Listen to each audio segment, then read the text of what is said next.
Next వలసలపై వలస బతుకు చిత్రాలు అనే పుస్తకాన్ని రాసినది.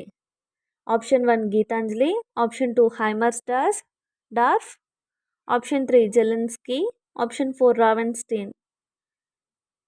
Correct answer option 1 Gitanjali. Next అంతర్జాతీయ స్థాయి చైవోల్టిన్ పట్టును ఉత్పత్తి చేయడం కోసం తెలంగాణ ప్రభుత్వం ఏ నగరంలోని సెంట్రల్ స్కిల్ బోర్డుతో కలిసి కెటలైటిక్ డెవలప్మెంట్ ప్రోగ్రామ్ అమలు చేసింది? Option 1 Calcutta, option 2 Hyderabad, option 3 Bengaluru, option 4 Bombay. Correct answer option 3 Bengaluru. Next question Telangana నుండి చేనేత వలసలు ఎక్కువగా ఏ ప్రదేశానికి వెళుతున్నారు? Option 1 Surat, option 2 Mumbai, option 3 Chennai, option